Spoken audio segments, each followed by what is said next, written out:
Support for exploring the American spirit provided by Blumenthal Law Offices.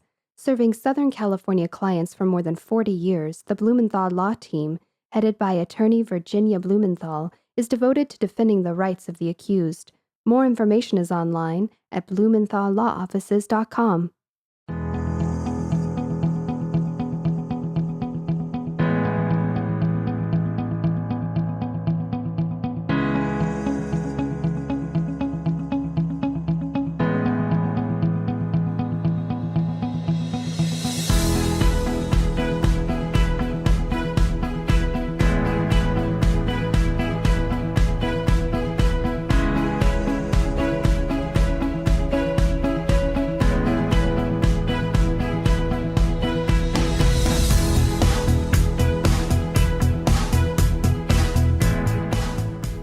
Hello, I'm Mary Parks.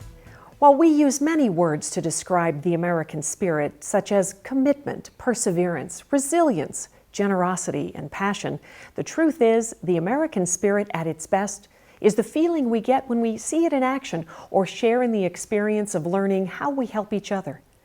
Our goal with this program is to bring you the inspiring stories we've found that demonstrate the American spirit, or better put, that have found us. You see, the American spirit takes place all around us.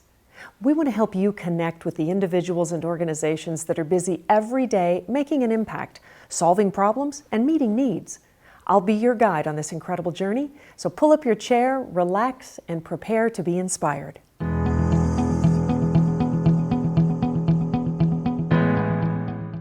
Nestled deep in the San Bernardino National Forest is one of California's most nostalgic landmarks, known as SkyPark.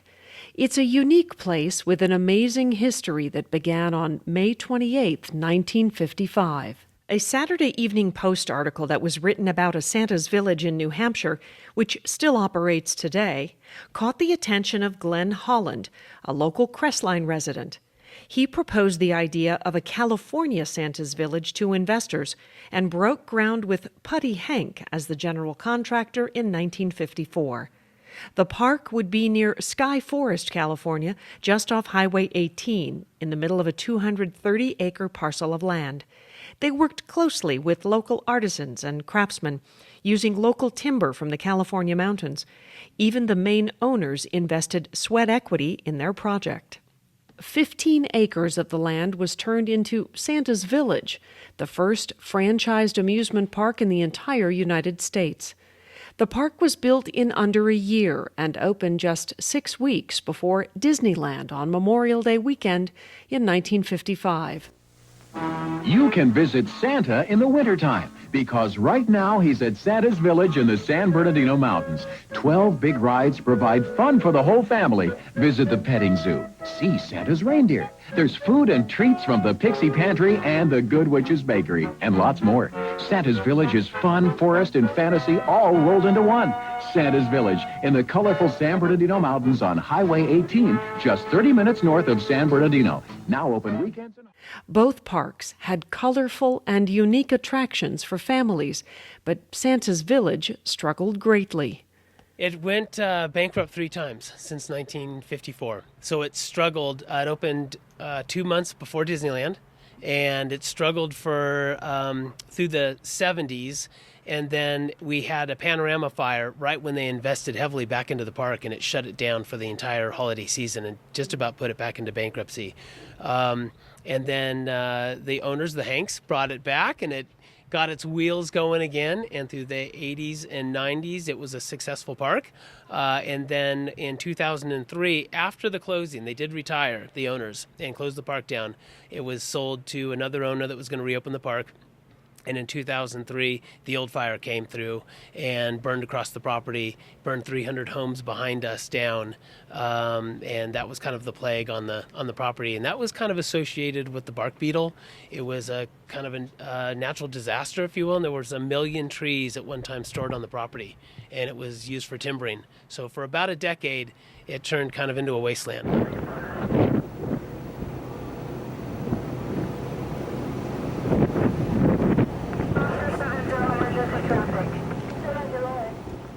Fires and bark beetles, two of the most devastating effects to ever hit the local mountains.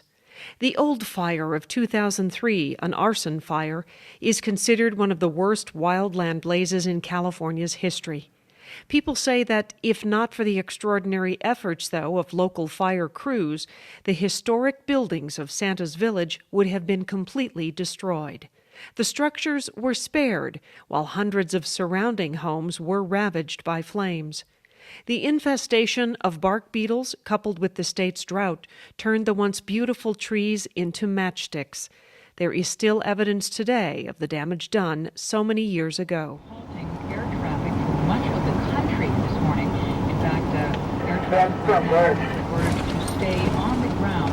Traffic that 10-4, Orange Show Fairgrounds is accepting livestock. Many Southern California residents have visited Santa's Village as children. This iconic Christmas experience was a tradition for many families during the holiday season. It is estimated that over 5 million people visited Santa's Village during its 43 years of operation. Santa's Village also employed many of the local population during this time. Like many others who grew up in California, Bill and Michelle Johnson wanted to see this iconic landmark become something families could once again enjoy. Their passion, hard work, and determination are traits we so often see in the American spirit. It started out as something that was going to be fairly simple. We were going to bring back the park, make it an adventure park. And then there was kind of an outcry from the community that they wanted the nostalgic Santa's Village back, just like they remember it. And that's where the challenge started. Bringing it all back and restoring the historic qualities of the park would take a special effort and special people. Bill Johnson was just that person, largely due to his own personal history with the park. What did you do before that you just said? We both are in real estate. I'm an interior designer. We've done multiple projects in this would come natural. It's pretty to you. natural. This is my first job. I worked here when I was worked here when he was 13. 13 and a half for 2 years. So I was an elf. Yeah. Yeah. So, and we're from the community, and this is from up here. The Johnsons have spent more than 2 years working on their dream. Bill took us on a walking tour of SkyPark at Santa's Village, highlighting some of the nostalgia and the park's new adventures. We began on the original Candy Cane Lane. It was originally the Pixie Pantry, and we've rebranded it as St. Nick's. Along Candy Cane Lane, there are restaurants, sweet shops, and water features. What used to be called the Dollhouse is now the Pedal Pub, a restaurant sporting a vintage bicycle over the threshold. So somebody could get married, could have a Christmas time wedding and have their reception at the Pedal Pub. That's right. That's the idea. And the Pedal Pub used to be? The Dollhouse. It used to be the Dollhouse. Is that Rudolph or just a reindeer? That is just a reindeer. This is the first structure that was ever built. And this is the chapel. So, complete with a wedding bell and the tower and the whole bit. So it's called the Chapel of the Little Shepherd.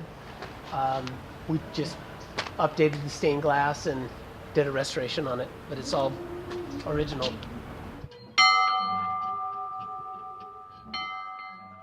Inside, the chapel was filled with a nativity scene for the holidays.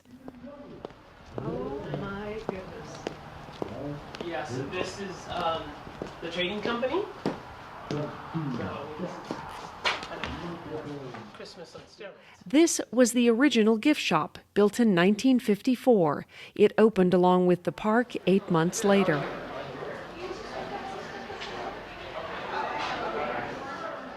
There is a real Santa's workshop where most of the behind-the-scenes creativity for developing the park takes place.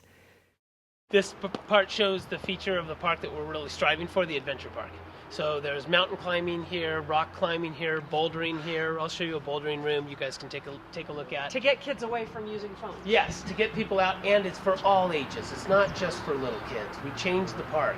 We made the park so that teenagers would want to come, with the high-speed monorail that's pedal-powered, to the climbing and adventure, to the bike park, and we have all the facilities for you to enjoy it. So if you come up expecting Santa's Village, we can tool you up so that you can go fly fishing, you can go mountain biking, and you can do these things. So we have a rental section here so you can rent all the equipment you need for the day. So you can spend the entire day here. Awesome. For the adventure. Sarah Pally remembers adventures here as a child. Now she's back with her own children to check out SkyPark. So when I was a little kid here, we used to go over to the bobsled ride, and it was like a little roller coaster, and we would just go around and around on it constantly. There was not a whole lot of people, so we just got to sit on it and just stay and just keep going around, and it was one of my favorite rides as a kid. So pretty nostalgic that it's opening again. Oh, I love it. It just brings back so many memories. They've done such a great job on, redoing everything. It's just come back to life, so it's awesome. 60 years ago, this is what the gingerbread house looked like. Then and now, there is a full-service bakery inside. This is original. This is the old gingerbread house. It was renamed the Good Witch's Bakery, and then we renamed it back to the old gingerbread house. So we just restored it, and it's a full-service bakery. Okay, I have to take this. That's awesome. That's awesome.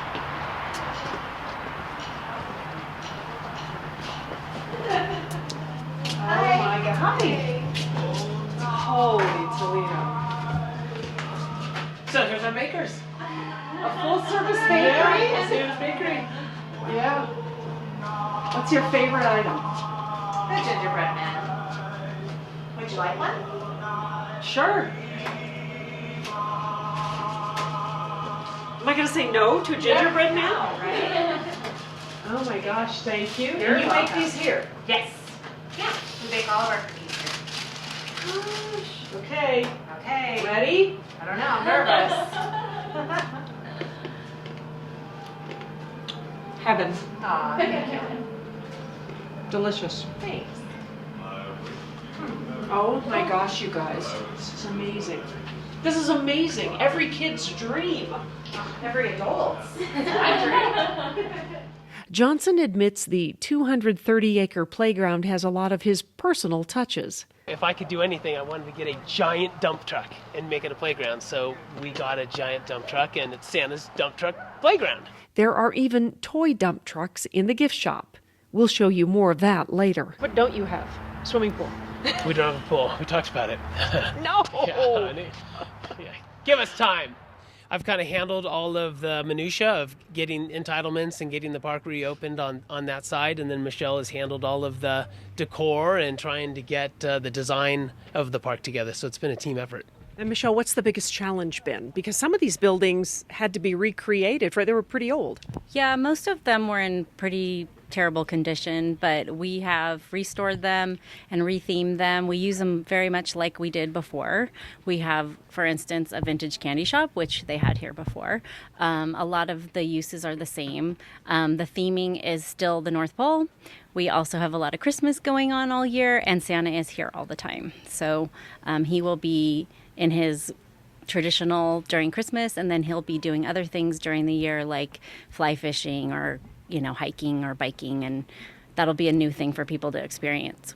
In fact, the day of our visit, Santa had already arrived to do some of those activities. Oh, hello. I'm Santa from Skyforest, Santa's Village. You're Santa! Yes, ma'am. Santa, I expected you to have a much larger belly. But Santa rides bikes. Santa hikes. Santa does zip lines. Santa's outdoor and athletic. Does Santa rock climb too? Only if he really has to. The only thing I like in height is my sled. What do you think is most nostalgic about the property here? Is it a particular area, a particular building, or is it just the experience from people who remember coming here? I think the mushrooms. Okay, why? Remember the mushrooms, they do. But also Santa, their experiences with Santa here are really memorable. We don't have the exact same color scheme they had, but people do remember the mushrooms. That's what people constantly talk to me about. They of course remember Santa, and they also love their memories of here, like their photographs. And I think people will do that again here. They'll remember where I think it won't look the same, but it will be the same memories they want to make with their family. Many of Santa's helpers would agree. The park is owned by a big family. They've made you feel like a family member to be employed here. They've made you feel warm and fuzzy. And I was here when I was a child, and I remember I kept driving by saying how I used to tell my kids, they've been born and raised on the mountain, how wonderful it was, this place and the feeling of it, and how I would love for it to be open again. And now here you are. And my daughter has her first job here. She's around here somewhere. And so it's a total family. A children's favorite is the ice cream and candy shop. Besides treats, there is this.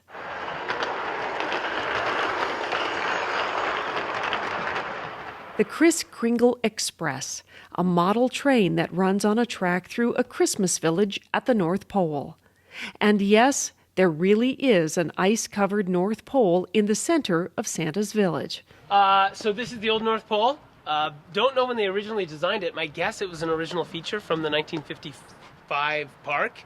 But I remember it when I worked here, and so it's been recreated, and it's a refrigeration system. And it's so cold, It's right? frozen. It's frozen. It's frozen. We've added fiber optics so it glows at night, and you'll have to get a fantastic shot of it there. So a real North Pole. A real North Pole. This is the real North Pole. It's Santa's house, so why wouldn't it be? Hi, Mrs. Claus. How are you this evening? Very wonderful, thank you. And we're glad that you're here with us tonight. What do you think the highlight of Santa's village will be this year? I think Santa. Santa's always the highlight. That's what the children come to see, is Santa. And his house. That's a big deal, is to see his house. And it's truly beautiful. Stepping inside Santa's house was nothing short of incredible, right down to Santa's list of those who've been naughty or nice. Even Santa's helpers recall visiting here as a child. I was about probably 3. That was back when the village was more of a pink and bright colors, and they've just done a beautiful job renovating all of the buildings. Ladies and gentlefolk, I am the town crier, Keldwin. If I have not given you my name already, and I will be letting you know about all the upcoming events here in the village. As the town folk lined Candy Cane Lane, a special tribute to America's veterans was about to get underway. Our visit fell on Veterans Day 2016.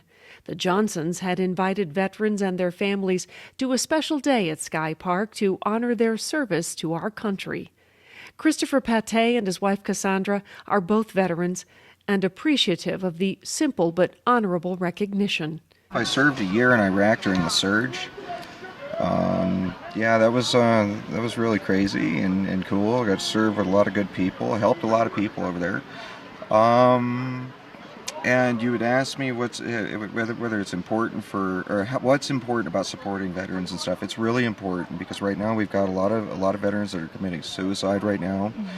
We've got a lot of homeless veterans right now. We've got a lot of successful veterans. I mean, it's not all bad story, but for everyone that's succeeding, we've got one or two that are struggling right now. Mm-hmm. And sometimes just simply saying thank you, or coming up and just with a smile on your face and saying something makes it all worth it and reminds you that you're not alone.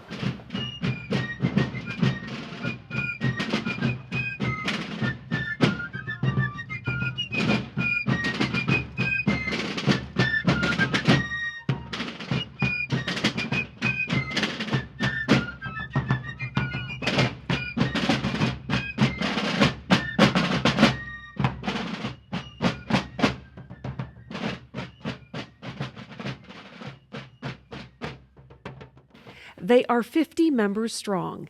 The Mountain Drum and Fife Corps was started after 9/11.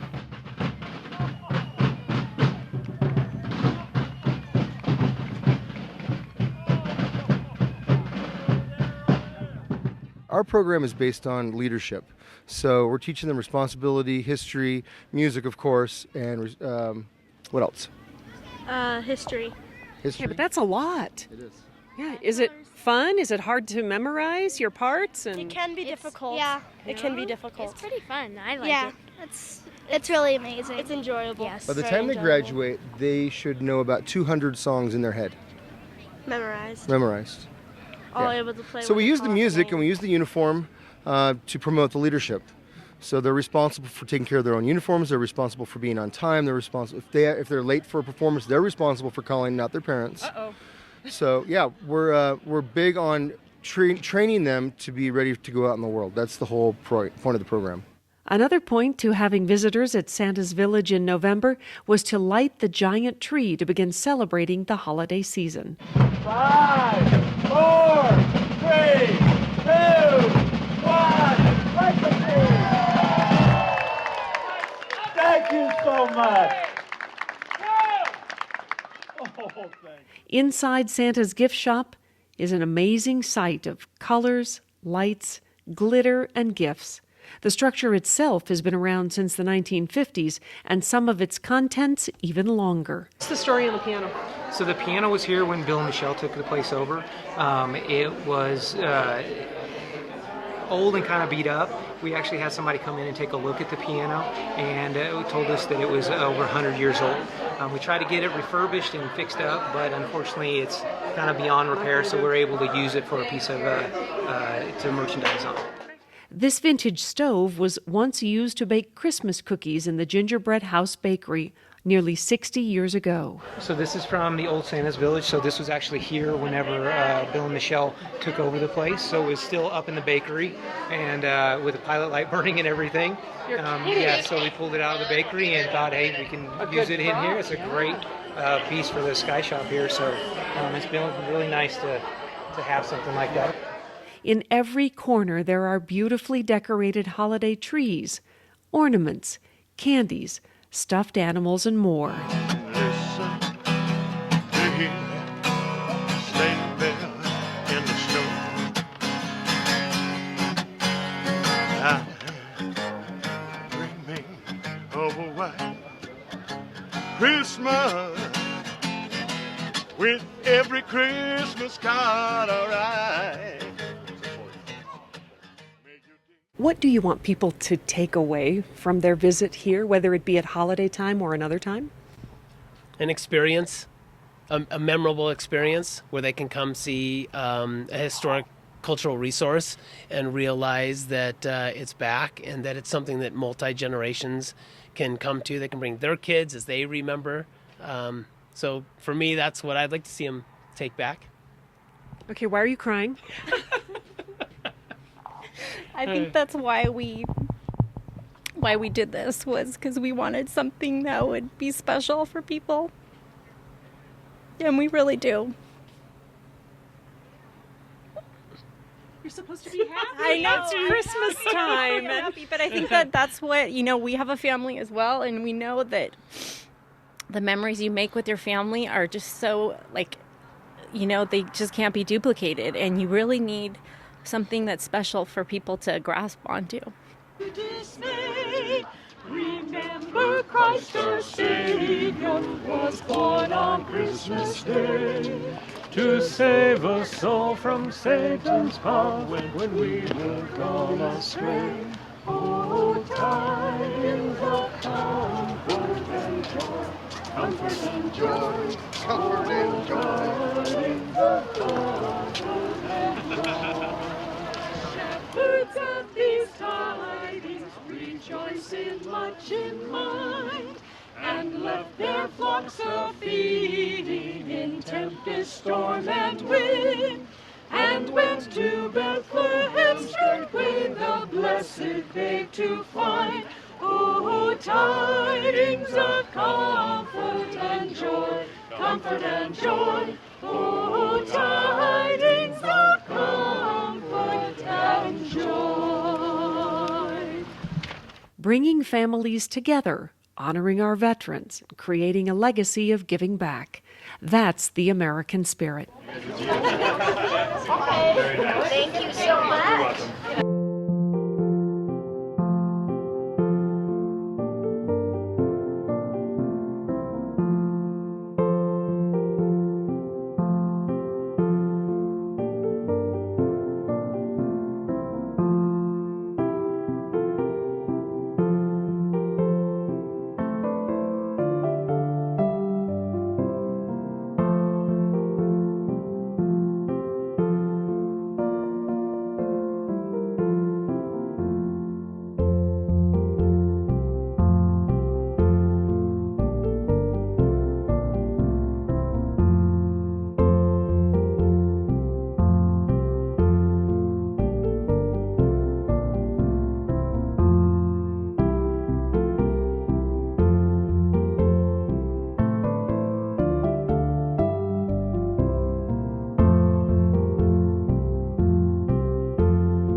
We hope you enjoyed today's American Spirit Stories.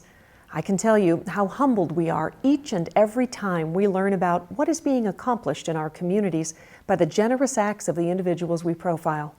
Amazingly, our greatest challenge is deciding which stories we have time to tell and which ones must wait for another day. It's actually rewarding and inspiring to know there are so many amazing people doing such great things for our communities. Please join us again as we continue exploring the American spirit. I'm Mary Parks.